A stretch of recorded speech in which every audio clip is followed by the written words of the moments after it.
What's going on, everybody? I'm Matt Harmon. Welcome to the Yahoo Fantasy Forecast, and it is a hell of a day to talk ball because it is our Week 1 preview.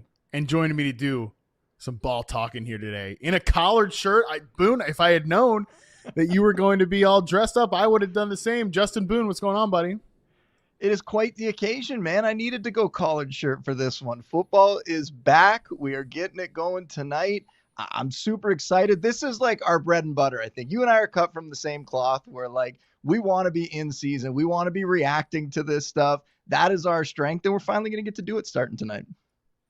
Yeah, usually I save my good outfits for fantasy football live on Sunday morning because I'm like, oh, that's the buttoned up show, you know? This is the podcast, but this is like not even a podcast anymore. This is on our fast channel. This is live on YouTube. So, I mean, maybe I need to change my perspective here. But yes, as I mentioned, it is the Week 1 preview. Like Boone said, we are reacting to real football. We're projecting real things that are going to happen. I don't know if I totally endorse what he said about like, this is my wheelhouse and this is what I love to do, because I do love the high level theoretical stuff, talking about scheme fit and all that nonsense. But you know what? I love every part of it because I love football. Here on the weekly preview shows, Boone is going to be joining me every single week, and we have a new structure that I think you guys are going to absolutely love. So here's how this is going to go. The first 2 segments of our previews are going to feature Boone's 6-pack of questions. Boone's 6-pack of questions. That's right. Look at Justin Boone here. If you're watching on YouTube, the graphic is absolutely electric. I was hoping for maybe graphic. Like a, you know how Drake has, I don't know if you've seen this, but Drake has a fake 6-pack of abs. I was kind of hoping that you were going to have that, Justin Boone, but I think the beer, it fits your vibe a little bit better, than the I'm Drake glad we went this prosthetic way with ab. it. Yeah, we don't need my head on Drake's body or something like that. No, we're good. We'll save that for fantasy playoffs when we really ratchet up the intensity. But anyways, yes, the first 2 segments, Boone's 6-pack of questions for each week's slate of games. Segment 3 is definitely going to be in my wheelhouse. This will be literally no one's game of the week. I'm going to pick 3 games that are not headlines by any means. Or you think you're going to talk about Bills, Ravens? No. We're going to talk about 3 potential lovable freak show matchups that you do need to care about for fantasy football. And the final segment will be the hurry up offense. I'll explain what that is when we get to it later, but it's a rapid fire, quick one that I think is going to be really, again, electric when we get to it. So let's waste no more time, Boone. Let's crack open the first of your 6-pack of questions.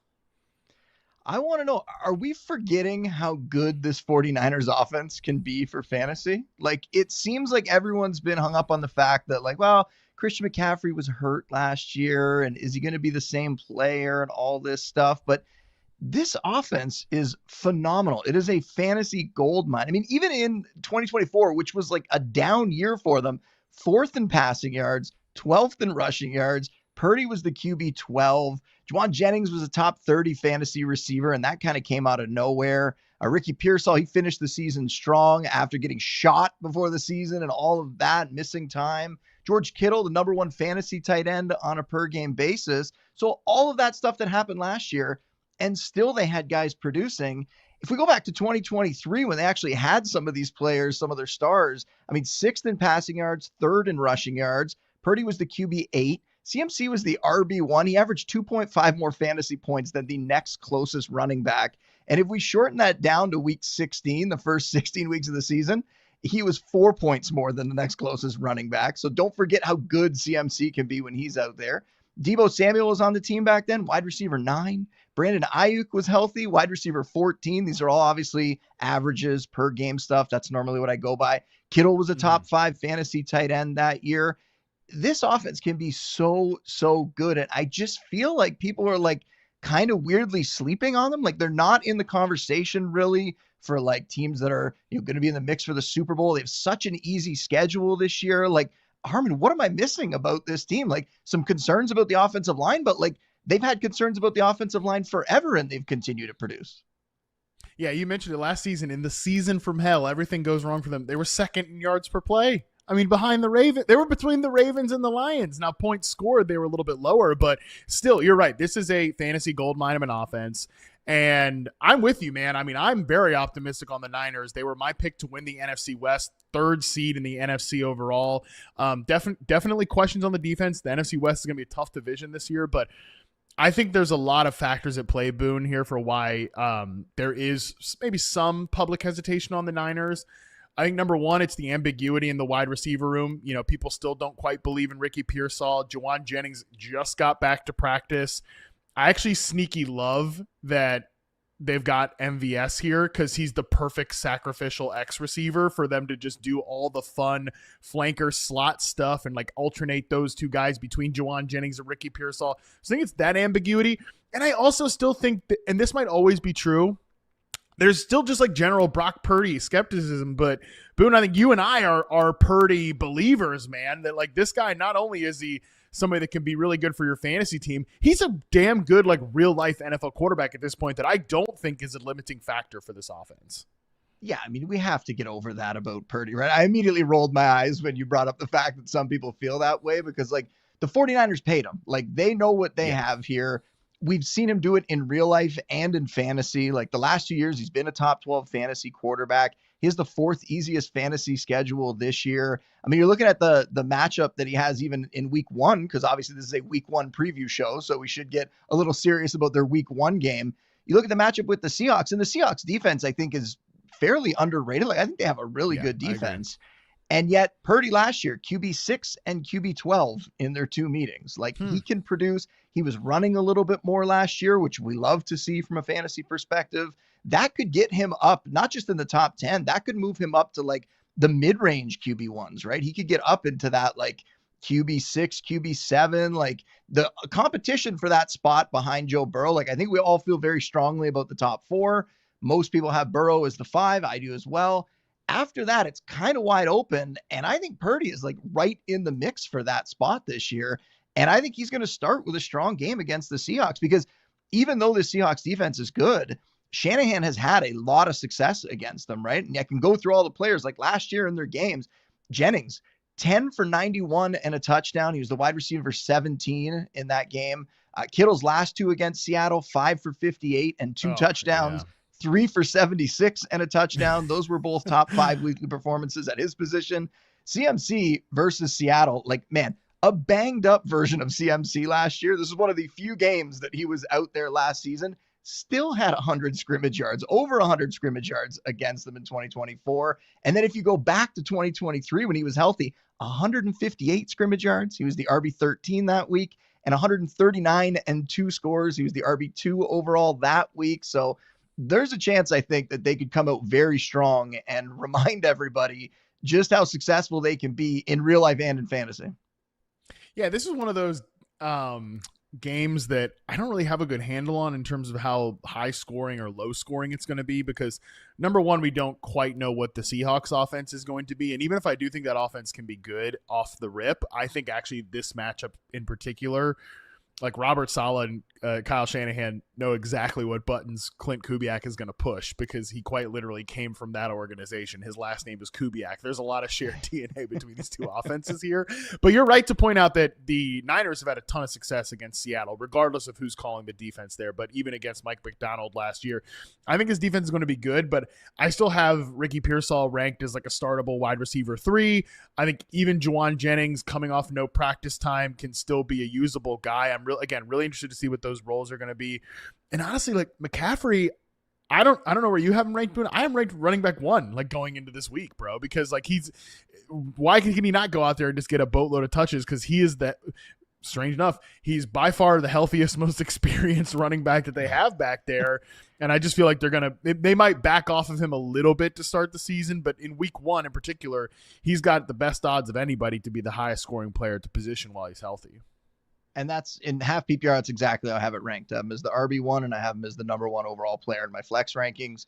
In PPR, I gave that to Jamar Chase, but regardless, McCaffrey's number 2 in PPR. So right up there. And we talked about this all offseason, right? I wasn't hesitating. I'm not going to play fantasy scared. I know what this guy can do when he's healthy. I'm believing not just what we're hearing from the team all offseason and through the summer, but also what we're hearing from all the beat writers, that he looks completely healthy, we know what kind of player he is off the field in terms of like his workouts and everything. He's going to take all that very seriously.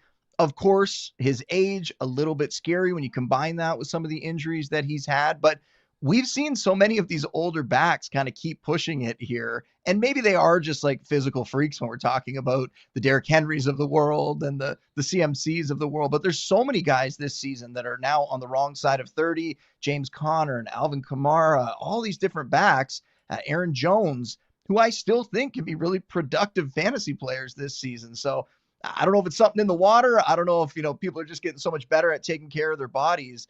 But running backs, the shelf life for the top guys, it's lasting longer and longer. And I think CMC fits that mold of somebody that is going to keep producing. I think I've said to you before, I believe we have one more like really, really big season left in him before we start to shift to maybe a different part of his career. We've seen like Austin Eckler kind of do that now, where Austin Eckler, and we'll talk about him a bit later, but not necessarily the same elite player that he was, but still a guy that's been very, very productive the last couple seasons. I think that's what's going to happen to McCaffrey over time. But this year, I think there's a good chance that he's going to finish the number one fantasy player in week 1 and the number one fantasy player on the season. It's very live. Absolutely 100%. And this is from a coverage perspective with the Seahawks defense. They were 10th last year in man coverage rate overall. According to Fantasy Points data, they were 12th on late downs, 3rd and 4th down. Ricky Pearsall has definitely been the man beater on this team. So definitely keep in mind that this could be a nice start to his season. Again, why I still have him ranked is at like wide receiver 3. But even in those man coverage situations, I think this almost never happens when they have a second running back there, but I do wonder if Brian Robinson being there allows them to like flex McCaffrey out more into the slot. And like, he's going to be, if they're in man coverage and they use him as like, hey, let's motion him out, let's get a defensive tell, and then let's, kind of make him the hot player, right? Okay, well, if we're getting a blitz look or something from this Seahawks team that will throw some creative pressures at you, let's get that ball to McCaffrey's hands. I think he's going to catch a lot of passes in week 1, which again only goes to your point about him being the number 1 ranked player on the week. Let's stick at the running back position for your second question here heading into week 1. All right. I think we've talked about the rookie backs plenty here, but I'm kind of interested to see which of the day 2 backs is going to be able to pull away in their backfield first. And the main guys we're going to talk about, Quinshon Judkins, who knows what's going to happen there, still hasn't signed a contract as of the time we're recording this. I'm still stashing him on a few benches, but I'm not really expecting much, and there's a good chance that I might end up dropping him if he doesn't sign a contract soon because I'm holding him in lieu of having a kicker or a defense, so we'll put him to the side. This is really going to come down to Travion Henderson and RJ Harvey because the update on Caleb Johnson, and this isn't surprising at all, but Caleb Johnson entering the year 3rd on the depth chart, that doesn't really matter much to me, but the fact that the Steelers actually paid Jaylen Warren, they gave him a new contract, and Mike Tomlin just straight up came out and said, like, he's our lead back entering the season. Again, not a shock. I think we could have predicted this, but this kind of tells you that maybe Caleb Johnson's going to take a few weeks, or a month or so before he carves out that eventual role that I think he's going to have, which is the Najee Harris role, the early down role. And we see this become some sort of committee throughout the season. I don't think he's necessarily ever going to completely pull away from Jaylen Warren, but Travion Henderson and RJ Harvey, I think those guys are. So how fast is that transition going to happen in those backfields with Henderson having to beat out Ramondre Stevenson, which I think he's probably going to make pretty quick work of that one. I know some people are worried about Ramondre Stevenson remaining involved. I think he will still be involved. And yet I've cited backfields before, like that Lions backfield, Jahmyr Gibbs, when he was a rookie, and how he still produced top 12 fantasy stats on a per game basis, even though he only had 56% of the snaps in that backfield, even though he was sharing with another back. I think we could see something similar with Henderson, not to compare the Patriots offense to that Lions offense, which was much better, but talent wise, I think Henderson could be that kind of player and be that kind of producer for fantasy. And then RJ Harvey, it's going to be a little more difficult for him. And we saw last year, J.K. Dobbins can still get it done, right? J.K. Dobbins can produce. He showed that he can still be a fairly explosive player, break some of those big runs.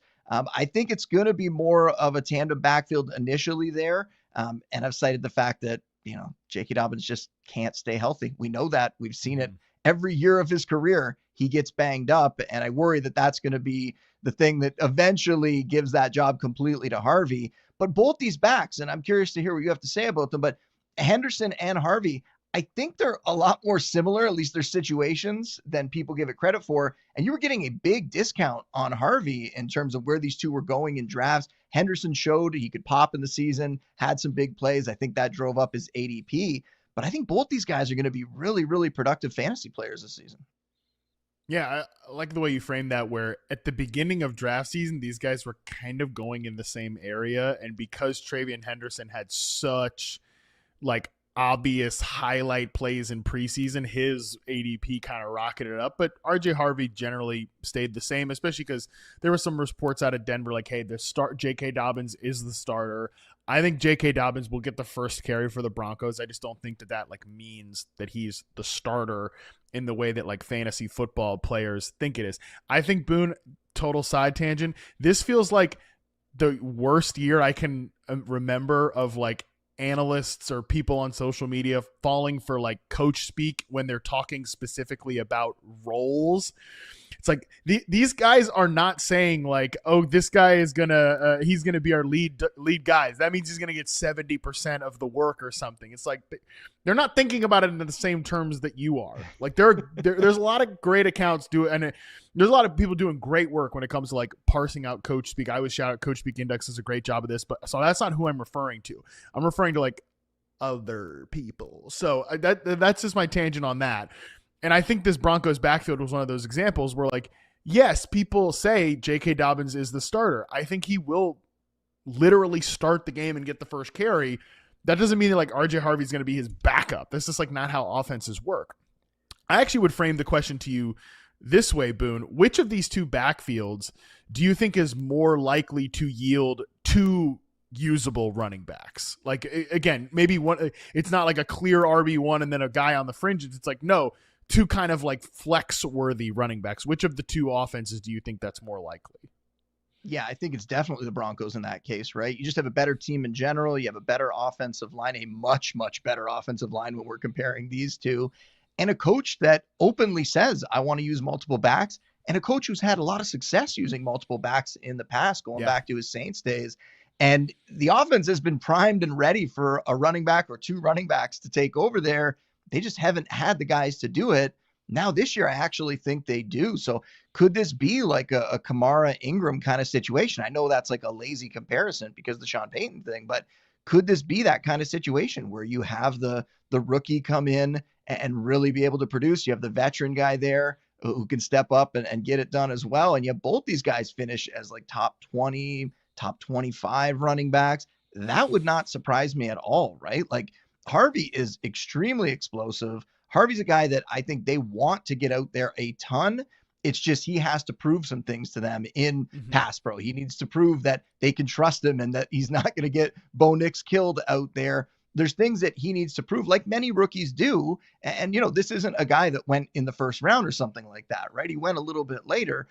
So he needs to show them that he can, you know, earn that role. And I think he's going to do it in this offense that is going to be extremely productive this year. Now, another thing to throw in there, and I know you always laugh when I talk schedule, but the Patriots have a fairly easy schedule this season. Just that I brought it up a lot this summer when we're talking about, you know, especially with running backs. I think I bring it up quite a bit. I do think that it has a big impact there. You look at the Patriots, the eighth easiest running back schedule. The Broncos, complete opposite end of things. They're 31st, the second hardest schedule. But I also preach, look at the early season schedule for teams, right? Because it gets a lot harder to predict things when you're talking about schedule later in the season. Injuries are going to strike. Players are going to break out. It is very difficult to try to figure things out later in the year. But early in the season, Henderson gets plus matchups against the Raiders, the Dolphins, and the Panthers in 3 of the first 4 weeks. Harvey gets 3 equally friendly opponents. He gets the Titans, the Colts, and the Bengals in the opening month, right? So they each have one difficult matchup mixed in there. But those are games that I think they can really shine in. And I think it's going to be a strong start for both these guys. I think Henderson is the more likely one if we're just straight up saying who's going to distance himself first. But I think they're both going to be very, very productive for fantasy. And I think they're going to, by the end of the season, close the gap a little bit on Ashton Genty and Amari Hampton, who are going much, much further ahead of them in ADP. I think by the end of the year, we're going to look at these two backs and say, wow, they weren't that far off of those guys fantasy-wise.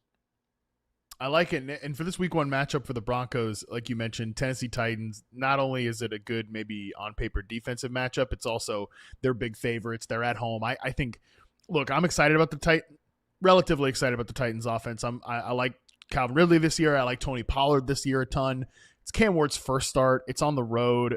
It's a rough matchup for Calvin Ridley because he's the only game in town, and the Broncos have the best shutdown man-to-man corner in the league in Patrick Surtain. I think the Broncos are going to be nursing a pretty significant lead in this game, which means a lot of running back opportunities. So I actually think like both of these guys, Dobbins and Harvey, we might get a good look at both of them and be able to test this theory out about who's the one, how close is the two to the one, the whole deal. But I like your call about Travion Henderson. Like he's gonna put some distance, and just one of those guys I can't wait to watch in week 1 too against another pretty bad defense there in the Las Vegas Raiders in week 1. But let's stick with rookie running backs and go to your third question here. I mean, this is the one everyone wants to figure out, right? Which Commanders running back is going to score the most fantasy points in week 1 here? Is it going to be Austin Eckler? Is it going to be, what are we going with here? Bill Krosky-Merritt? I mean, I call him JCM. It's Bill. You know, we're just going to call him Bill. Just one word. I guess this Bill. is Bill, bro. Like, I don't know. I don't love it. I think Ja'Cory Krosky-Merritt's a great name, but he likes Bill. It is a very cool name. I will probably continue to throw the acronym around. I'll throw Bill around. We'll have them all in there. We'll get people real confused about it. You also have Chris Rodriguez Jr. out there. You have Jeremy McNichols, the veteran in the group here, the guy who's like the depth piece and it was so funny. Like when they put out, and I know normally like when teams put out like those unofficial depth charts, we laugh and we say, okay, it was like some intern that put it out. Who cares? And I used to work for a CFL team and I saw that happen where, it was people in the media department just putting that stuff out. And it wasn't anything other than people just making like an educated guess because they were around the team. But did you see the one that the Commanders put out? They didn't even put anyone. Like if you go to their site right now, there isn't even an RB1 on the depth chart. It's Austin Eckler RB2. It's actually Jeremy McNichols RB3. It's Rodriguez RB4. And then it's Bill as the RB5. And that, like, are they just playing games with us? Like, who doesn't put an RB1 on their depth chart? Like, why not just put Eckler? He's the veteran guy. He's been there. Or is this a scenario where, like, they had Brian Robinson Jr. there and they just deleted him and they never updated it? Like, it's so bizarre, right? Like, it's so silly. You can't take anything away from that at all. But how do we think this is going to work out? I mean, I think in week 1, to me, it's pretty clear that we're going to see Austin Eckler come out here as that veteran guy, the guy they trust, the guy who's very productive when he got opportunities to start last year. We'll see him come out and take the lead in the backfield, the majority of like the passing down work, some of the early down work, and then we'll mix in Bill. He'll be like that explosive option that they have, kind of that change of pace guy. And then we'll also see Rodriguez as like the hammer, and they've talked him up. He was a guy that in limited opportunities last year was also pretty productive. He's a guy that I think could come in and be that short yardage guy, potentially the goal line option, which could make this all like very, very frustrating. And I leave out McNichols because I will be stunned if Jeremy McNichols gets a ton of touches in this backfield, barring like some sort of injury happening. But I think I look at it this week and I say Austin Eckler is the one that I would play if I was going to play any of them, even though I was drafting Bill, the highest of this group. I think Eckler is going to be that veteran presence in week 1. He'll come out. I have him just listed as an RB3 right now in my rankings because I think they're all going to be involved, right? So he's an RB3 flex. I have JCM is more of like a risky RB3 flex. And then Rodriguez is like that touchdown or bust RB4 flex type, a guy that you really don't want to have to start. But if you're in a real pinch, maybe you could throw him out there and hope he falls into the end zone. To me, that's how I think this is going to work out. And then as we go through the season, we'll see if, Bill or potentially Rodriguez can kind of carve out a bigger role. I think that was a really good breakdown and pretty much like the exact same way I feel about it. I will say that I ended up having Eckler the highest in my draft rankings just because he's going to be the passing down guy. He is somebody that has been it's funny, like we're talking about, maybe Chris Rodriguez is the guy around the goal line. I mean, Austin Eckler has a pretty storied history as a goal line back. I mean, he's maybe not the same explosive player he once was, but a guy that does have a nose for the end zone based on his track record with the Chargers in Los Angeles there. So, yeah, I saw Cliff Kingsbury's comments about the backfield today. My first thought was, Cliff, brother, I think we need to talk about your sleep schedule The man has got some serious bags under his eyes, bro. I mean, listen, I'm not perfect. Cliff Kingsbury is a handsome man, but I think Cliff looks like he needs some sleep. But maybe it's because he's drawing up so many. I think Cliff does love being just the offensive coordinator. So I don't know. I'm nervous about Cliff's sleep score. Like this is your first season working with me. Wait till we get to like November, December. I'm gonna probably have like equally bad bags under my eyes then, but. We'll deal with that. I will be talking, and you know what, Boone, I will then be talking about your sleep score and encouraging you to go to bed, okay? Because putting in the extra hours isn't always great, okay? You know it's better getting your mind sharp, okay? And I'm worried. I'm not worried, but I'm interested to see where Cliff Kingsbury's mind is at this running back stuff. He talked about Bill today and said, yeah, quite a hype train going for Bill. And I saw some people take that as like negative. I mean, it could be positive. It could be nothing. Like we have no idea. One thing I'm really looking forward to seeing is the game day inactives for this Commanders backfield, because while McNichols won't be a guy that I think factors heavily in the running back rotation, I do think he will be active on game day because he's a special teamer for them. And that is going to be like a way to keep one of these guys maybe on the 53, the active roster, not the 53, but the active roster. So could a guy like Chris Rodriguez maybe not even play? Could Bill be the guy that's the game day inactive? I think that is not likely, but within the range of outcomes. And my God, I can't wait to see what Twitter says if that's the case. But right now, I think we're in consensus about this, which is that if you're playing a Commanders back in week 1, I think we're both on the same page. It should be Austin Eckler. Want to also bring up, like when they played the Giants last year, they had a lot of success running the ball. The first game they had against the Giants, Brian Robinson went for 133 yards on the ground. And on top of that, Eckler had 44 rushing yards and 47 receiving yards. Both those guys were playable in that game. In the second matchup, Brian Robinson Jr. wasn't there. Eckler, 83 scrimmage yards and a score. And Rodriguez actually topped 50 rushing yards in that game. He got an opportunity there with Robinson out. So somebody can hit here. Maybe two guys could even potentially hit here. But I agree with you. If you want to talk about like what could just break the fantasy world's mind, would be Bill being ruled inactive. It would break my mind too. And I would have to totally change my rankings at 11:30 a.m. on Sunday of week 1, which is not when you want to have to make major changes. But if that happens, yeah, that would be an absolute stunner. Yeah, that Giants defense is so interesting, man, because they've got a great pass rushing defensive line, and obviously Dexter Lawrence, defensive tackle, is one of the best in the business. But one of the reasons I can't get in on like Nate Tice's hype on the Giants defense, I just think every other position group for them is pretty bad. Like the secondary is not good. Not a lot of tacklers back there. The linebackers are pretty iffy. And that's why, like, if you can get to the second level, if you can block it up, like these Commanders running backs could break some big runs in week number 1. So definitely a matchup that we have to care about. And from a pass protection standpoint, that's still Austin Eckler's thing among any of these other guys. And that is a good pass rush, which is, again, why I think we both expect him to be the guy that takes the most snaps for this team in week number 1. We're going to take our first break here in the week 1 preview. When we come back, we have 3 more questions that Boone is looking to answer in week 1 right after this. All right, we are back. During the break, I made sure to set up a calendar reminder for myself on a weekly basis to check in on Justin Boone's sleep score as we get in throughout the course of the regular season, Boone. Because you know what? The next team that your question is about, their head coach had to come to a realization about balancing, work, life, everything like that. Hit us with your question about the Los Angeles Rams and Sean McVay's team. I want to know, what is this Rams offense going to look like with Davante Adams as the number 2 receiver there? And there's another one where I feel like we've spent all summer talking about Matt Stafford's back and is he going to be okay? And is he going to be out there week 1? And even if he's out there week 1, how long is he going to stay healthy? Can he take all these hits? Is he going to make it through the season?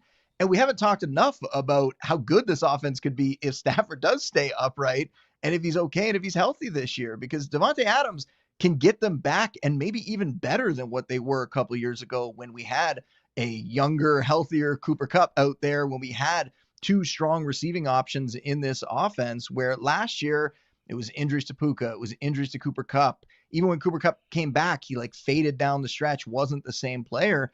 Davante Adams last year, he was pretty good. And I know it's funny to talk the way about a guy who's going to turn 33 in December, especially a receiver who's going to turn 33 in December. But it looked last year like he could still be very, very productive. And this is a player who has been good for so long.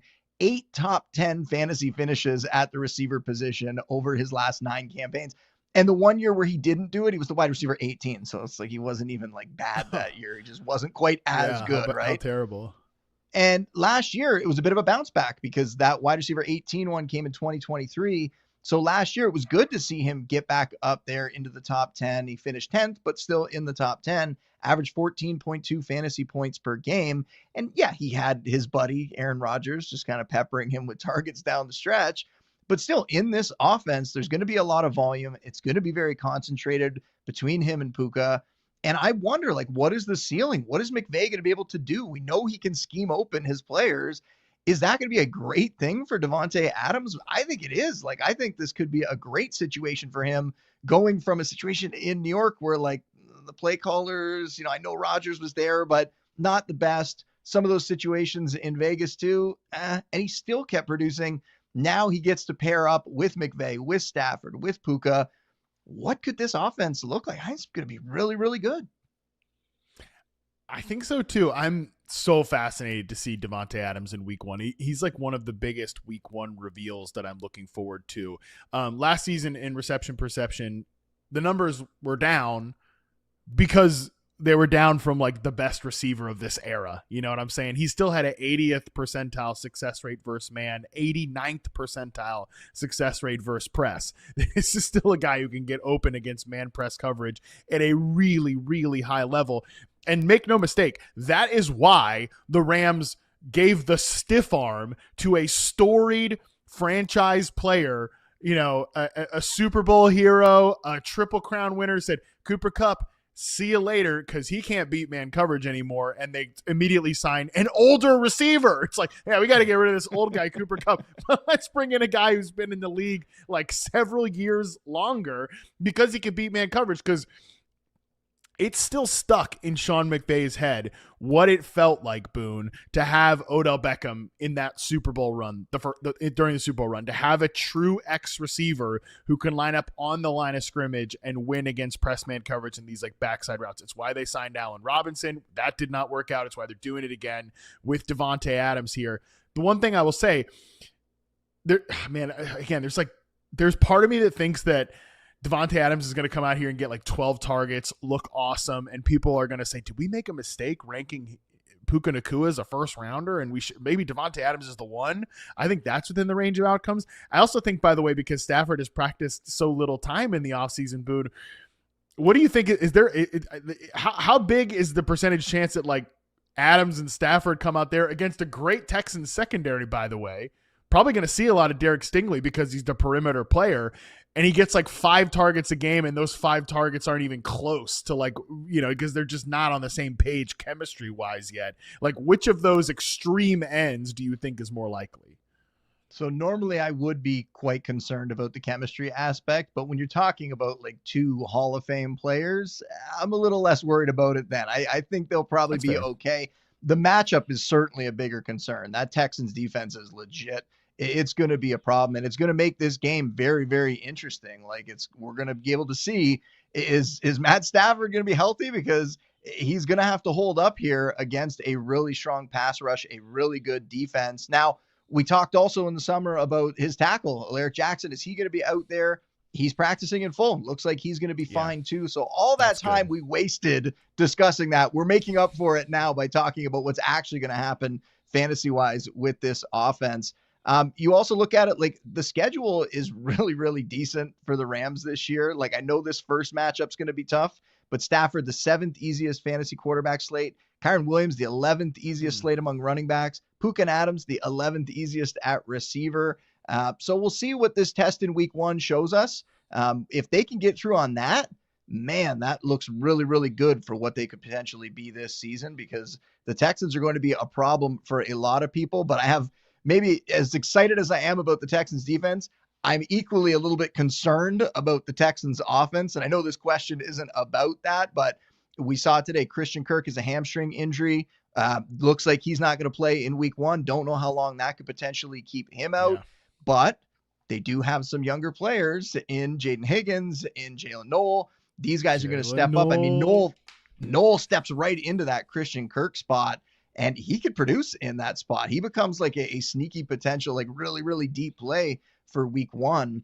But there's so many issues with this Texans offense. When you talk about the offensive line, when you talk about the backfield and not really knowing what you're going to get from the running backs there because Joe Mixon's not around. Now we're talking about Christian Kirk, who they really talked up all offseason, and we're saying, he's the slot demon, and he was the guy that was going to play in the slot and 3 receiver sets. He was also the guy playing in 2 receiver sets across from Nico Collins, and now he's not going to be out there week one. So when there's one issue, not that worried. When you start to get a bunch of red flags, I've talked about this with other situations, when you get a bunch of red flags like that, it starts to make me quite concerned. And CJ Stroud was somebody that I was looking at as a guy that could get off to a hot start. This all adds up to make me a little less excited about him early on, but maybe this just means that the Rams are going to have an easier go of it if that Texans offense can't produce the same way in week one. No, it's super fair. I will say Nico Collins against that secondary is a big mismatch. So as long as CJ Stroud can get a few seconds in the pocket, that Rams secondary is exploitable. But yeah, man, I am really excited to see these 2 Texans rookie wide receivers. I think Kirk was a nice late round flyer and somebody that is interesting. But at this point, like I'd be wanting to pick up and stash a Jalen Noel.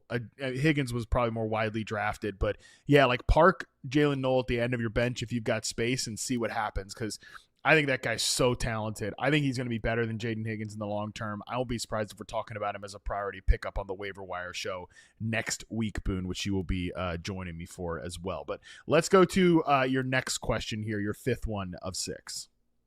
Well, and we will say, depending when people are listening to the show, this game may have already happened because it is happening on Friday night.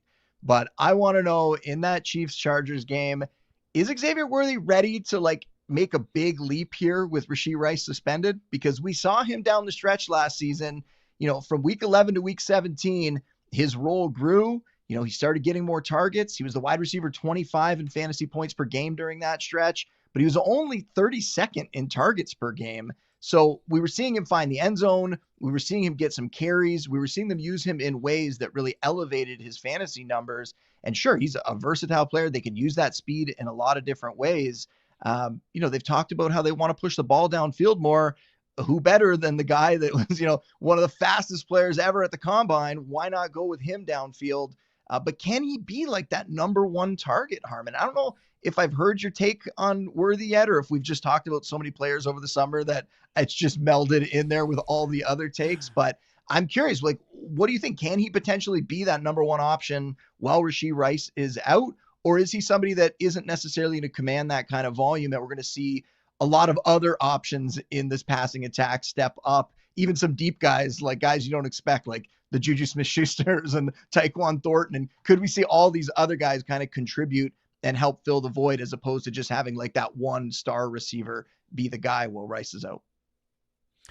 My guess is that, yeah, we probably will see Hollywood Brown have some moments. I think Juju he'll have moments because he just always pops up for a couple of moments with this Kansas City Chiefs team. It's just what he's doing now at this point. I think those guys will have roles, but yeah, you're right. I said this week with Ray Garvin, actually, we did a whole segment on Xavier Worthy, and I was like, I feel like he's a guy we just didn't talk enough about this whole offseason, mostly because we were so focused on Rashee Rice. What do you do with Rashee Rice? And when is he going to play? When is he going to be out there? And we just probably didn't spend enough time talking about Xavier Worthy, and I feel like he's a candidate for the big week 1 overreactions one way or another. This is, like you said, this is an island game. It's on Friday. As long as the boomers can figure out YouTube, everybody will be watching the game. And I actually think I'm pretty optimistic about Worthy going into this game. The Chargers were the deep plays to Xavier Worthy they were so off the mark last year between Patrick Mahomes and Xavier Worthy himself. It hit against the Chargers early in the season. He had that big post route because the Chargers were the 4th most zone coverage team last year. They play a lot of 2 high safeties, but Worthy is the guy that can just rip through zone coverage and just split the safeties. We saw him do it late in the Super Bowl with a couple of backup safeties. I feel like we could get one of those plays in this game too, and then the entire Twitter timeline is like, oh my God, were we too low on Xavier Worthy? We were too low on Xavier Worthy. But yeah, I actually am pretty optimistic about him going into this game. Whether he's going to be that true number 1 funnel target, That I'm a little less sure about. Yeah, the game you're mentioning, I think, was the 73 yards and a score that he had. That was early in the Yep. season. A little later in the season when they played, I think he went 5 for 41. He had a carry in that game as well. That was Not when the they were like biggest. peppering him with the underneath stuff, and it was just like all that Yeah, was like low ADOT targets. So do you think it's going to be more of that or more of like the early season kind of deeper usage?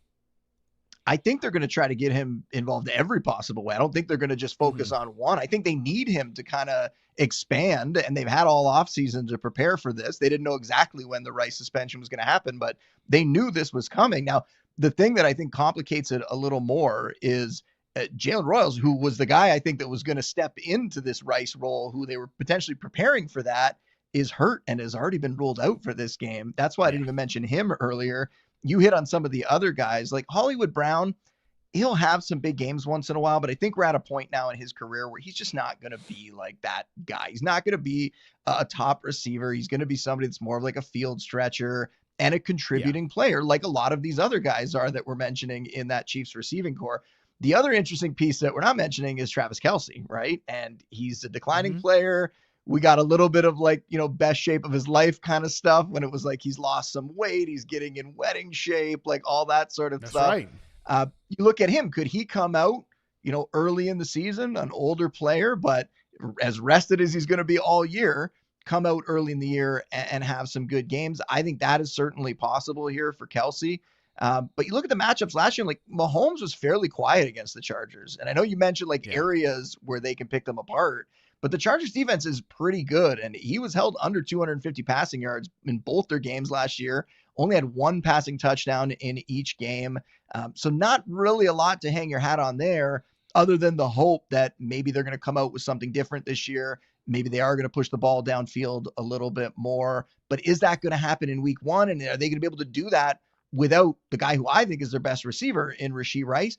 Or are they just going to have to figure out a way to like dink and dunk like they were doing last year, get through the first 6 weeks, be 3-3, 4-2, whatever. I mean, knowing them, they'll still be 6-0, but that's just the Bills fan and me being bitter.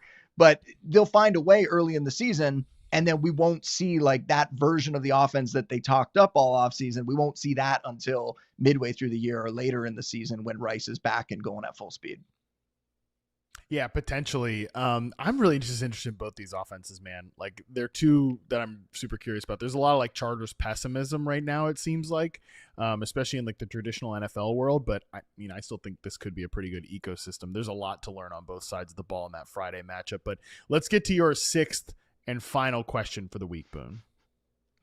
I will try not to talk about JJ McCarthy too much here because I've filled the airwaves with him we just went from the last Patrick Mahomes to the new Patrick Mahomes, according to you. So there were a lot of caveats. It was not a 1-for-1 comparison. I had friends messaging me going, "You think that McCarthy's gonna be Patrick Mahomes? Should I take him really high?" And it was like, listen to what I said, and that goes back to what you were talking about earlier. That goes back to the coach speak thing, though. I always tell everyone, don't just read a headline. Make sure you go and watch the video. Make sure you go in and read an article because there's a lot of aggregators out there. And we've seen already, especially in the last few weeks, some of these stories that are coming out of practices where beat writers have a certain take on it. Or sometimes it's not even the beat writer. Sometimes it's just a complete third-party site or someone on Twitter that grabs something, highlights one specific aspect of it, and that's not even what the story is. So anyway, that's my soapbox rant for everyone. Go read the article yourself. Make sure you know what you're reacting to. Regardless, I want to react to this tell us Monday why night. JJ McCarthy is Patrick Mahomes. Go on, intent. I want to see whether he can actually come out and have a big second season. Not the Patrick Mahomes second season, not the Patrick Mahomes, first season as a starter, 5,000 yards, 50 touchdowns. He's not going to be that. But the thing I talked about was, what a great situation, what a great environment that he's being dropped into. And could he be a guy that didn't really get to do much in his rookie season, but comes out in his second season, becomes the starter, and is just a lot better than people are giving him credit for going into it? I think he could be that player. But there's just so many things about this Monday night matchup that we could go over, right? And we've talked about the Bears quite a bit over the offseason. all the, Yeah. Ben Johnson coming over, the impact he's going to have, which I think is going to be a great one. It's just a question of how long is it going to take for him to kind of really get his hands on everything and start pushing that boulder in the right direction. Will it take a few weeks, or will they come out in week one and will he have something special ready for Brian Flores and that defense? He knows Brian Flores' defense as well. So could he come out and scheme something up? I definitely think that's possible. We've talked about both offensive lines on these teams, right? They both rebuilt the interior of their lines and did, I think, a pretty good job of it. So that's a great thing to see. And how is that going to, help the offenses, help the quarterbacks? Both guys going into their second seasons, hoping to kind of take a leap and become a true fantasy quarterback one, potentially. That's what I think JJ McCarthy could be. Caleb Williams, somebody that has an even higher ceiling there. A matter of time, I think, before he gets to that. But somebody that has enough pieces around him now because they've invested in the skill positions, right? They went out and got Colson Loveland for him. They went out and got Luther Burden, who Luther Burden might take a little bit. Seems like Olamide Zaccheaus is going to be out there and involved early on. I think Burden's somebody that we might see come on midway through the year or later in the season. But there are a lot of weapons on both sides of the ball, right? The Vikings adding guys like, Jordan Mason, who could be a big part of that backfield. Still having Aaron Jones, who I think could come out, especially in this game. Aaron Jones has just been crushing the Bears. I think he could come out and have a really strong game. And I say that as someone that is a big fan of Jordan Mason and was drafting a lot of Jordan Mason. But I think Aaron Jones could come out and have a big performance in this one. His last 4 stat lines against the Bears, I had to scroll down a bit to pick it up here. 106 scrimmage yards and a touchdown, 129 yards and a touchdown, 141, and he had 5 receptions in that game, 127 and a touchdown. So another situation where you have an older player coming into the season as fresh as he's going to be all year. I think he's going to have a ton of success in this game. And then what's going to happen in that Vikings receiving core with Jordan Addison out for 3 games, suspended, bringing in Adam Thielen, having a guy like Jalen Nailor there who, when Jordan Addison got banged up early last year and missed some time, Jalen Nailor caught a touchdown in all 3 of the games where Jordan Addison either left early or missed. He's going to be involved now. He was banged up, but he's going to be out there in week 1. So there's so many interesting things on both sides of the ball, on top of the fact that it is going to be an island game on Monday Night Football. Just a great way to finish off week 1. Yeah, it's an awesome way to finish off week 1. And there's just, oh man, you laid it out there really well, like all of the intrigue on both sides of the ball here. And it's 2 tough defenses too. Like obviously there's Brian Flores in Minnesota, which Brian Flores' defense, I think in the fantasy streets, like they will give up some production in the passing game.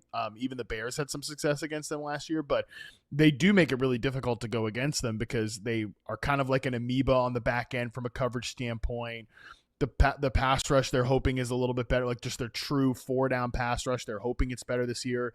But let's not also forget, Boone, I think we have forgotten as a football space that the Bears hired Dennis Allen in the offseason. And Dennis Allen's like kind of a joke of a head coach, but he's a great defensive coordinator. Even those Saints teams were really good on defense when he was clowning it up on the from a head coach perspective. They were still really good on defense because, like, I think that's all Dennis Allen wants. He's kind of like I joked earlier about Cliff Kingsbury, like he's up all night just drawing up ball plays.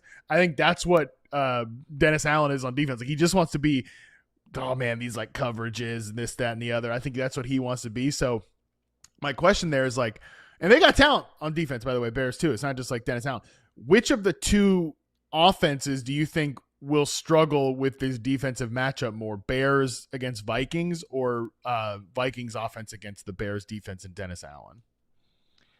I think because it's the new coach coming in with Ben Johnson, as great as Ben Johnson is, I think there's a bigger chance that we see them struggle against Brian Flores in week 1 whenever you have a new coach come in. And we've talked about, Dave Canales joining the Panthers last year, and they didn't have quite as much talent as the Bears have. We had a lot of faith that Canales was going to get things right, but early on, it didn't look great. And it took a little while, really until the second half of the season, before Bryce Young started to look comfortable out there and before he started to put up some good games and that offense started to turn the corner. So how long is it going to take for the Bears? I mean, coming out against a Brian Flores defense that is going to throw the kitchen sink at you, that's a tough spot to start. But this is another one of those situations where because it's that island game, if we see guys come out of this game having bad performances, I am going to be all over it to try to trade for them next week, because I have a lot of faith that both of these offenses are going to get it right at some point. It's just a question of how long is it going to take for these young quarterbacks to feel comfortable out there, to feel comfortable in these systems. So I will be buying into these offenses if anybody out there has a bad week in week one. And we know people will be freaking out either way if they do struggle out there. So guys like Rome Odunze is somebody who we've talked about a bunch, who I think we could see him come out in week one and establish himself as the number one receiver in this offense. That's something the beat writers have talked about a whole bunch. If we see that kind of goes against the way the Bears receivers were drafted, right? DJ Moore was still going ahead of Odunze, not in my rankings, but in ADP. And I think that is going to flip pretty early in the season. We're going to see that DJ Moore is not the top guy. Now, they've used DJ Moore in the past when they've gone against the Vikings in some interesting ways. And I really think there is a good chance we're going to see him coming out of the backfield a decent amount, because what else are they doing in that backfield, right? The DeAndre Swift backfield. I really like Harmon. He looks like he's healthy. It looks like he's going to play this week. I don't think Roschon Johnson is back at practice yet. I didn't see their practice report today, but I don't think he's back yet. So Harmon is somebody that maybe could, fall into the end zone, could end up being a goal line guy there, or someone else that's producing next to Swift. But I think they have it in their plans that DJ Moore is going to be used out of the backfield a little bit. So maybe that will continue to boost his fantasy production for the time being.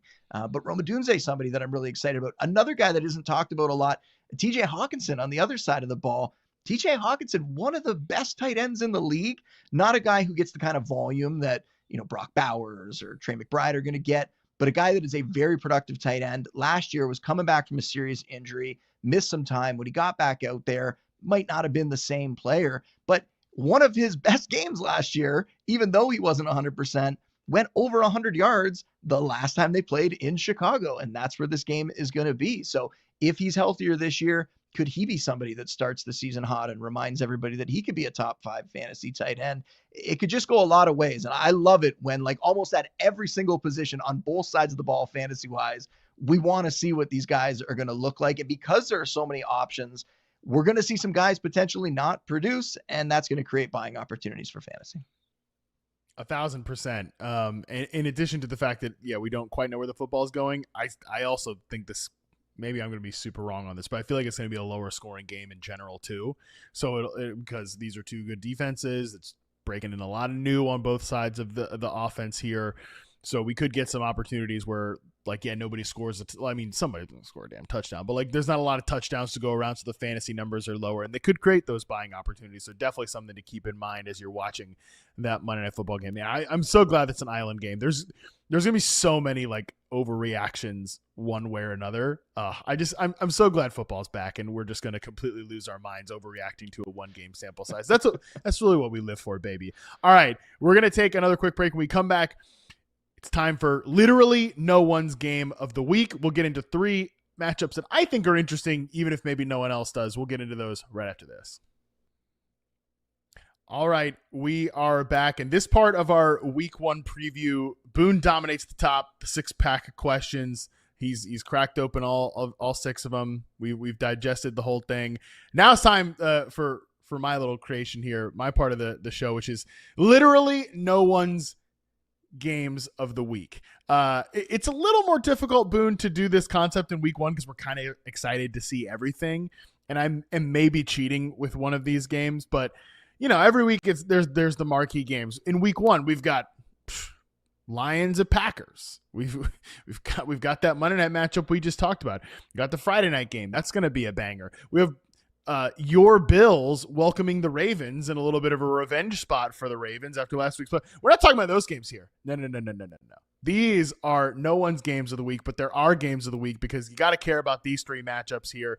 And I think these are always ones I'm going to try to lean towards potentially really good fantasy matchups. Starting with the first game here, Panthers at Jags. The Jags are 3.5-point home favorites, 47-point over-under, so pretty nice little total there.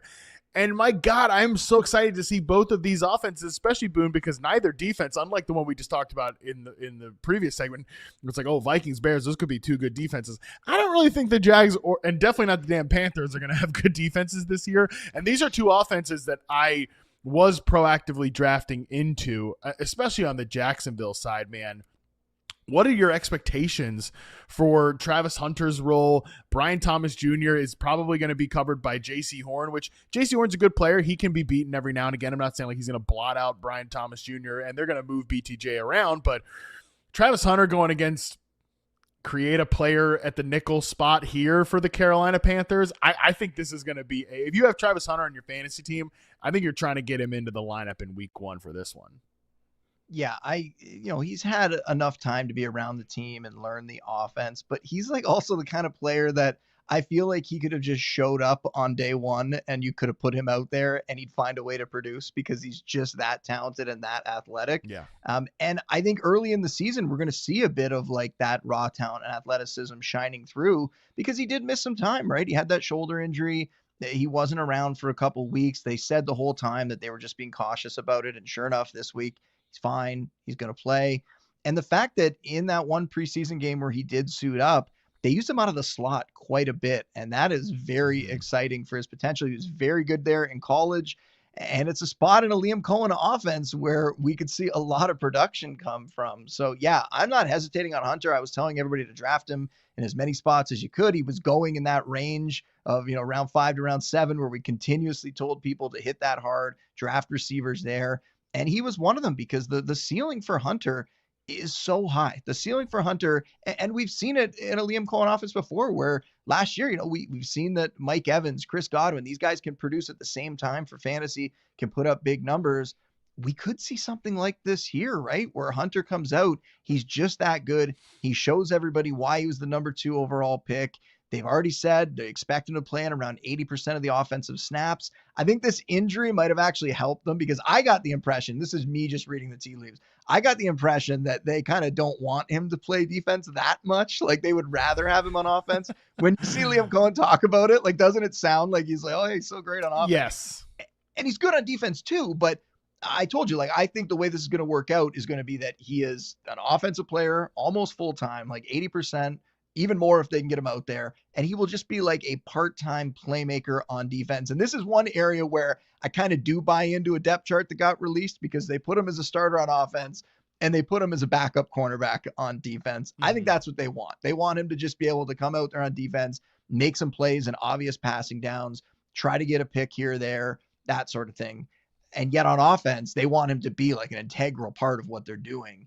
And I think he is going to be right from the jump. And this matchup against that Panthers defense is very, very juicy. He was drafted 2nd overall to make Liam Cohen's offense flow and make Trevor Lawrence better. Like, period. Yes, they're going to do some cornerback stuff with him. I think you had it right. Obvious passing downs, probably man coverage situations, because if he's not going to be a full-time defensive player, there's going to be some issues with like the communication on the back end, which is when passing guys off, and that's a part of like playing zone coverage. He'll still do some of that stuff, but I do think he will be on the field more, in the red zone, obvious passing situations where it's a little more man coverage heavy. But he's going to be on the offensive side a lot. You mentioned I charted the alignment in the preseason game that he played where he was 50% slot, 83.3% off the line of scrimmage, which means he's going to be that motion guy. I'm actually really curious, not that these guys are players we're starting in fantasy or even rostering, but like De'Ami Brown, Parker Washington, Tim Patrick, like those are 3 very different body types and 3 different skill sets. And it allows BTJ or Travis Hunter to like play different roles as well. Not to mention, Boone, of course, like what are we doing with these Jags backfield, with these Jags running backs in this game? This is one where I think one of these 3 guys, Tootin, Etienne, Bigsby, is going to be a game day inactive. I feel like one of them is not going to be active on game day because none of them are really special teamers. I mean, especially Bigsby and Etienne are not special teamers. Like, could Bigsby be a guy that just like, hey, we find out at 11:30 Eastern he's not playing today, and then people are excited about Etienne or Tootin? Like, what are you doing with this Jaguars backfield in a matchup against a Panthers defense that was ultra generous to running backs last year?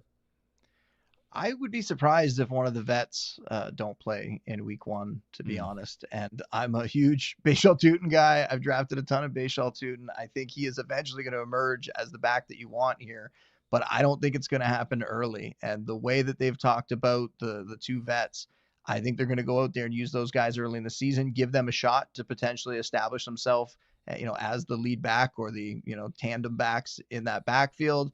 And then if they falter, then they'll see what else that they have. I don't really want to play any of these guys. As much as the matchup's good, I can only rank them as like RB3s though, because I don't know how they're going to be used. And I could see it going any way. And anyone that tells you otherwise, I think they might be misleading you, because I don't think there's any information out there that is going to direct you in one way or another on how to treat these guys for fantasy in week one.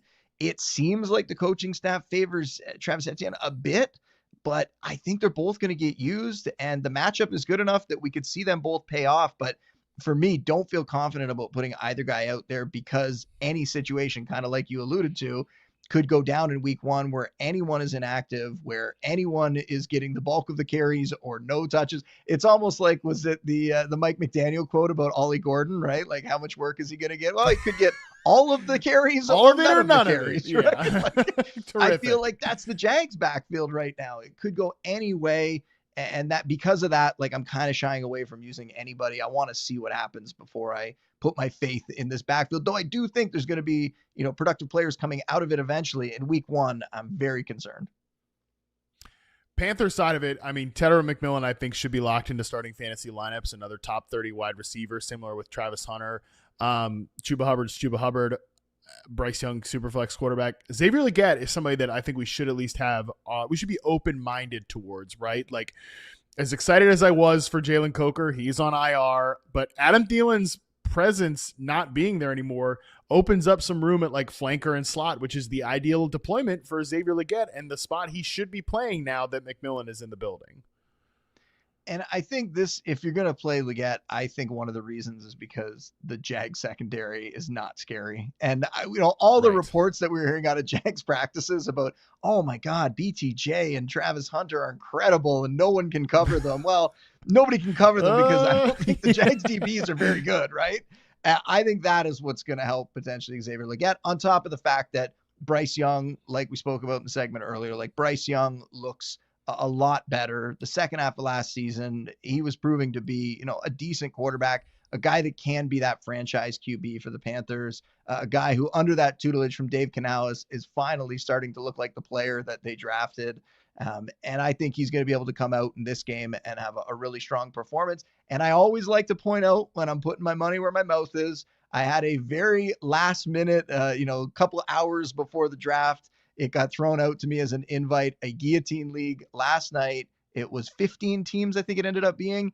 And my starting quarterback, and I will admit, I waited and a couple guys, got sniped from me. I wanted JJ McCarthy. I didn't get him, but I went with one of the guys, one of the latest quarterbacks that I'm okay with taking, and that's Bryce Young. I think he is a breakout candidate this year. And this matchup in week one is a very nice one where he can come out and he can produce right away against what I think is going to be a pretty weak defense, even though he's had some losses with Adam Thielen leaving and Jalen Coker not being available. I still think he's going to be able to have a good game as long as he keeps running, which we saw him do at the end of last season. Let's stick in the NFC South for the next game here in this segment. And this is one where I'm cheating maybe, because I think people are maybe excited about this game. And one of them actually is a playoff team from last year, Tampa Bay Buccaneers, 2.5-point road favorites going into Atlanta to play the Falcons. 47.5 point total. Give me the over on that one, baby. I think there's going to be a lot of points in this game, which is why I wanted to highlight it, because I am very excited to see like what changes are happening, if any, on the Tampa Bay Buccaneers offense with Josh Grizzard taking over for Liam Cohen. And on the other side of it too, like, I'm very anxious to see Michael Penix, and we obviously haven't seen him play at all the preseason, which has been on Charles McDonald's radar, that they just didn't play him on the preseason.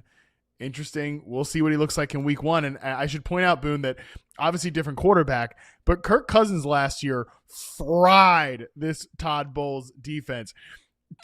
Kirk Cousins in the 2 games against the Bucs had 785 passing yards, 9.0 yards per attempt, 8 touchdowns to 1 interception.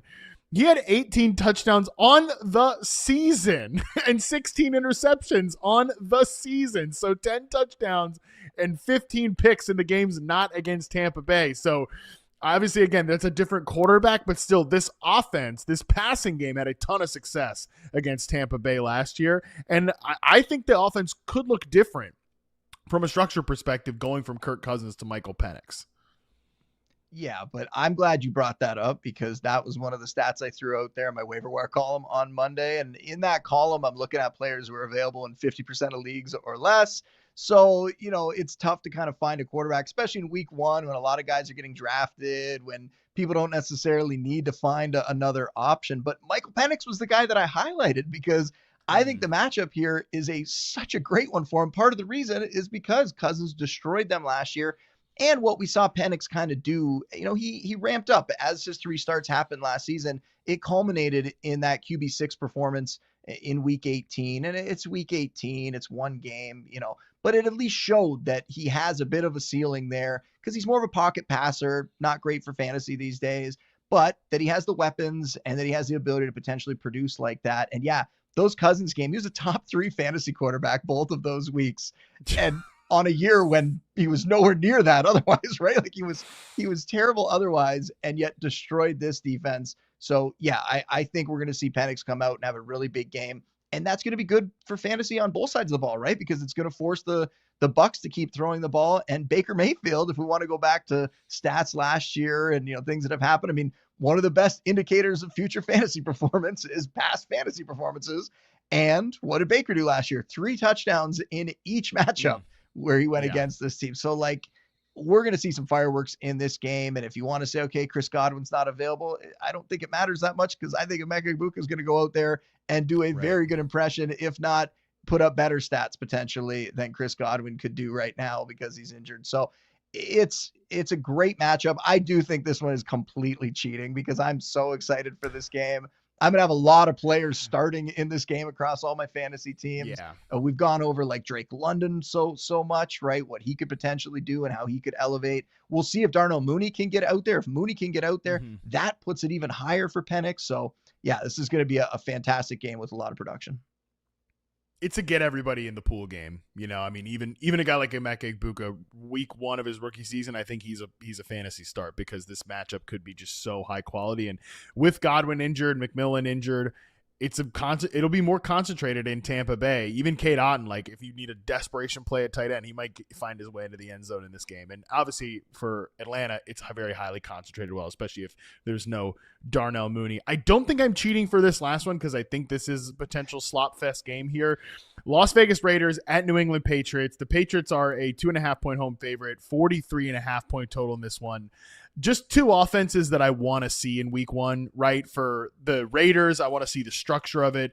How much 12 personnel are they playing? Amari Cooper up and retired on him today, which day of the 10 that he was a member of the Raiders was your favorite, Justin Boone? I'd be curious to hear your thoughts there, but he's done. He's not playing, so it's back to Dante Thornton's season, I guess. But again, I think there's going to be a lot of 12 personnel. They're going to be very run heavy. And on the Patriots side, the big question to me is which unit is going to be closer to average, the offensive line or the pass catchers here. We talked Travion Henderson earlier, but Stephon Diggs is a guy that I think is in a really good position in week 1 because he just made seemingly, we don't know what he's going to look like yet, but he's going to be out there in week 1, full participant coming off a torn ACL, which is pretty miraculous and gets to go against a Raiders secondary that is not good on paper.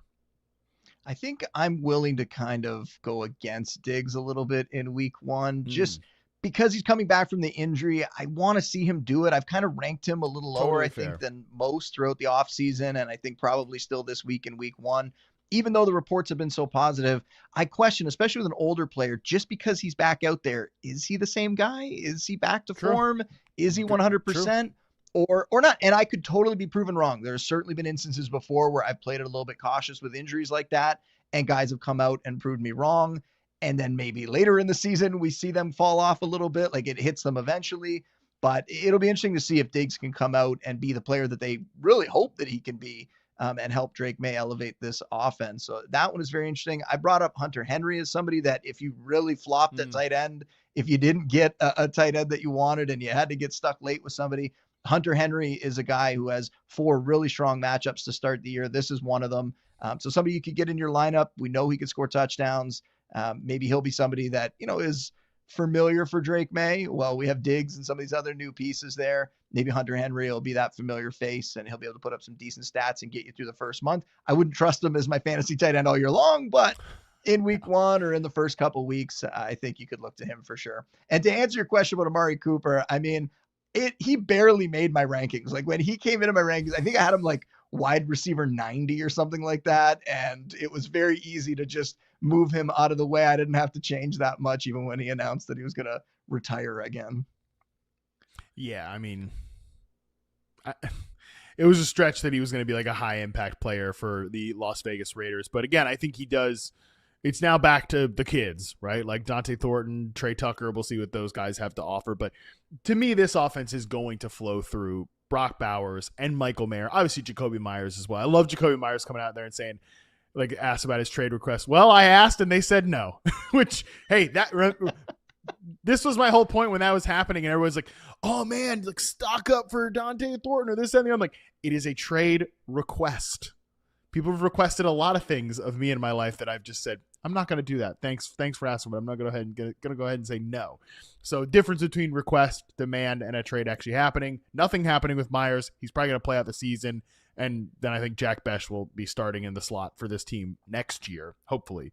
But again, to me, it's going to be a 12 personnel heavy team, Boone. And Michael Mayer will be a really interesting guy to discuss if we do see him play a lot of snaps and run a lot of routes, because he was not a guy that was getting drafted. But again, usually we're not trying to start the second tight end on a team, especially a team that may or may not be that good in the Las Vegas Raiders. I'm still not really convinced, like, how many points are they going to score this year? And they got to do a cross-country trip in week 1 against a Patriots team that probably is going to be better on defense than they were last year. That's for sure. But still, Michael Mayer, a guy that could play a lot and potentially get on like the deeper tight end radar.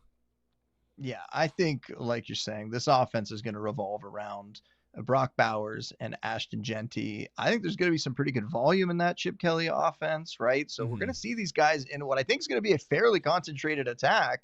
We're going to see these guys produce. Going back to the Jacoby Myers thing, do we know exactly why he requested the trade? Was it contract? Was it like money? I know it happened right around the time that he is very underpaid. He is very under. He's between the like Darius Slayton, Tutu Atwell like contract in terms of APY, which is just like for a guy that had 120 plus targets and 80 catches last year is kind of crazy. I reacted to that news when that came out, kind of like you're saying, like it didn't really move the needle that much for me, but I bumped him down a few spots just because I worry, and maybe this is me reading into it too much, but I worry that could impact like his outlook on the season, right? If he's unhappy, if he's disgruntled, we've seen players do it before where they get some of those bumps and bruises and now they decide, you know what, I'm not going to play through that. Especially if you're on a team that doesn't have playoff aspirations, that is out of the playoff mix, that isn't going to contend. It's a lot easier later in the season to sit down, to miss some weeks. I'm not suggesting that's what Jacoby Myers is going to do. I'm just saying there have been guys that are upset with their contract or are going to be free agents soon that make some of those business decisions, like James Cook put it. So I bumped him down a couple spots, but that's also because he's in a range of receivers where it's kind of like the back end of some of those receivers that we really told people to go out and draft. He's kind of at the back end of that, and there's still some really good names there. So it was kind of easy to bump him down a couple spots because it was so close and because I like other guys like Matthew Golden, and I'm trying to think of all the names that are in that range, but other guys that were easy to move up past him at that point in the offseason and the preseason. So yeah, that would be my concern with Jacoby Myers. But overall, I still think if you're investing in this offense, it's the Brock Bowers and Ashton Genty show, and they are going to help people win fantasy leagues this year. All right, we are going to take our final break. When we come back, we have our last segment, one that I think is going to be a ton of fun to get into. We will get into that right after this break. All right, we are back for our final segment of the Week 1 preview. This is the Hurry Up Offense, where Boone and I are going to go rapid fire through the rest of the show, and it's a fun premise. We're basically forcing the other person to either answer a question quickly or react to a prediction we have for this week's slate of games. There's one twist, though. Once per week, so only one of us can do this. One person gets to throw the challenge flag on the other and force them to expand on their answer / reaction if we think it's warranted. Once the flag is thrown, that's it. It cannot be thrown again this week, so we have to be judicious with this. So, Boone, let's get into it. Give me your first segment here, your first question, prediction, whatever, of the Hurry Up Offense. All right. I know you hate being called a guru, so I will call you a guru here. We're going to talk to Matt Harmon, the wide receiver guru. Who's a wide receiver that you think people are overlooking in fantasy heading into week 1? Okay, well, number one, very annoying. Number two, the answer is obviously Rashad Bateman. I think Bateman is in line for a pretty decent week here. That Bills your Bills secondary, bro, is in trouble. Okay, Banged up. That's not it's banged up. It got some issues there on the back end. So Bateman, again, a guy that only needs 1 or 2 plays to hit. He was an explosive player last year and someone that I still think is very, very talented. So you'd have to be in a pretty rough shape or in a deep league to need to play Rashad Bateman, but it's not something. It's something that I could do and look myself in the mirror. All right, it's a great answer. I know it's a great answer because it was a Rashad Bateman answer. All right, here is my first one to you. What are the odds that Jahmyr Gibbs just comes out and handles 60% or more of the Lions' backfield touches? For context, by the way, he was 52.7% last year. I think there's a very good chance that this happens. Last year, Woo! we saw the transition start to take place, right? Like David Montgomery took a back seat, lost, I believe it was like over 2, maybe 2.5 carries a game. And we saw Gibbs start to assert himself. And really, Montgomery kind of got by and overshadowed him just by the fact that he was still scoring touchdowns and he got like a weird amount of receiving work. I don't know that that's going to continue. It makes a lot of sense for them to just lean on Gibbs. So I would put that like over 50%. I would say there's a 65% chance that occurs this year, that we see Gibbs just blow it away and take over that backfield. Oh man, I had so much Jahmyr Gibbs last year and I don't this year just by happenstance, not because I avoided him at all. And God, I feel like I'm going to hate myself by week 3. Okay, give me your next question. All right. This one isn't a question. This is more of a prediction. And we already talked about this guy and I really laid it on thick. So you'll remember I was kind of making my case so that it would help influence this one. Travis Hunter going for over 100 yards and a touchdown in week 1. A huge debut for him. Your thoughts? I mean, hell yeah. My thoughts are hell yeah. I'm totally down. I'm totally down for this. You're not going to get me to say anything negative about Travis Hunter. And like I said, who's the I don't even know who the slot corner. I could get it if I had more time, but this is the rapid fire segment. The slot corner for the Panthers, everything like that. I love this. I totally co-sign it. And the take here, people, is put Travis Hunter in your starting fantasy football lineup. My next question for you, Boone. Can I start Josh Downs in my flex against that Dolphins secondary and still respect myself as a man? It is a risky play, but one that I will endorse. And we can say producer Colin messaged us earlier with a question about Josh Downs, and my answer was to use Josh Downs. I think that there is still everything that we thought could potentially happen for him this year. It's still playing out that way. There was just an injury that kind of derailed it for a little while, but he's out there. Daniel Jones is the quarterback. I think he's going to get peppered with targets. It's a risky guy to put out there, but yes, you can play him this week. All right, give me your next one. On that note, it kind of ties in because I'm going to talk about the guy that you hate people bringing up when they talk about Daniel Jones, and that is Wan'Dale Robinson. Who is the Wan'Dale Robinson PPR scam of 2025? Gross. I'm speaking of hating myself. I kind of think I hope it's Josh Downs. I hate that it's going to be, I hate that I want it to be Josh Downs, but I want it to be Josh Downs so bad. Another answer could be Pop Douglas. Honestly, that's another really good answer from New England. A guy that has been a decently high volume player before, and people are excited about like, oh, Kyle Williams, and yeah, Pop Douglas catches like 100 passes for 800 yards. I could see that. Or it's just a trick question, and the answer is just Wan'Dale Robinson again. He just keeps doing it every single year. If Wan'Dale Robinson gets over 100 targets this year, like I'm gonna freak out. So let's hope that does not happen. Speaking of freaking out, my next one here is: how will you, Justin Boone, handle Josh Palmer having 2 times the receptions of Keon Coleman in week 1? Does it come with a Bills win? Then it's fine. Then it doesn't matter at all. And I'll have excuses too, because Keon Coleman he missed some practice this week. Maybe there's an injury there. Maybe he didn't get involved as much as the game plan. But I will say he was out there at practice today, even though he got put on the report with a groin injury, I believe it was yesterday, and was limited. Back out there today, looking fine. We are full steam ahead. But Josh Palmer is going to be a valuable piece of that Bills offense. I think, a better real life piece than a fantasy piece. But still, if some injuries happen, he could potentially get into some fantasy lineups. So I will be more than happy enough about that. Preseason or pre-week one panic meter we'll go with here. Which player who you were highly invested in would worry you the most if they have a bad performance in week one? So I'm going to be on the panic meter show on Monday. We will be going over all the reactions from week one. This is a pre-week one panic meter. So who are you really hoping does not have a bad week because you are so highly invested in them in week one? Okay, it's definitely Ricky Pearsall because I am personally invested. My mother drafted him on her fantasy team last night, so I'm going to be hearing crap all year if Ricky Pearsall's not good.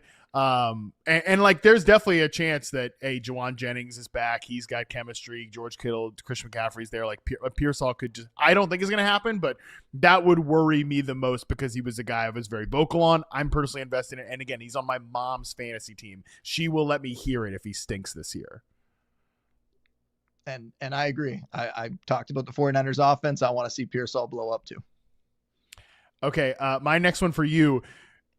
Is it now or never in terms of starting Browns players in fantasy football, or are we all just way too confident in the 2025 version of Joe Flacco after he was hideous with the Colts last year? If I can, I want to avoid this offense for fantasy. I know Jerry Jeudy's going to have some games. David Njoku's been a pretty consistent player. And yeah, I think Flacco can support one or two guys like that. The backfield's a mess. There will be value, but I don't think you'll be happy playing any of those guys. So if you can, just steer clear of the Browns. You don't want to watch these Browns games. I have friends that are Browns fans, and even they, I don't think, enjoy watching the games at this point. So just stay away from the Browns. Should I give up on my AD Mitchell love? I've mentioned to you before, this is like the one hill that I want to die on. AD Mitchell, is he ever going to come through? The guy's so talented. Is he going to come through? Okay, I'm throwing the flag on you for just being an AD Mitchell truther. Like, this is the flag getting thrown right here. But no, listen, I actually think AD Mitchell in the right situation could be a productive player, but he's the ultimate practice player. There are some guys that are just so good in training camp, and it's not going to happen this year with Danny Dimes. So, like, honestly, Boone, the quick and dirty answer here is no. It's not going to happen this year. But can you be patient and maybe it happens in 2026 if the Colts have a serious quarterback? I think, and also, like, I just don't even know if he really fits this offense. That's a whole other topic. But I think, can you be patient for 2026 is my question back to you. He's staying on my dynasty benches. You got another one for me? No, that is it. I think we are out of time here. That is. I have one more quick one. I got a rankings question for you. Okay. Can we fit it in very quick? Where does the saxophone player from the Aria Lobby Bar in Las Vegas, where does he rank on your favorite musicians of all time? Well, it definitely goes Dawes, my number one my album over here, my favorite band, and then the saxophone player, and then a teardrop to basically everything else. So that is a joke that like 5 people listening to the podcast will get, and I love that you fit that one in there. That one, inside jokes, they're fun for everybody. They're fun for everybody. People love that. All right, that is going to do it for our show today. Appreciate Boone for doing this. You can catch us both live on Sunday morning for Fantasy Football Live. It's going to be a great show again this year, so make sure you're tuned in for that one. We're going to have everything you need to lock in your lineups on Sunday. Speaking of that as well, our Sunday recap for this show is going to be live this year. So as soon as the late game windows end each week, Chris Allen and I will be going live. That's right. Packers-Lions is over. Texans-Rams is over. We're going to be live, so make sure you subscribe to the YouTube channel. You're dialed in with us. We will see you then. Until then, we are out.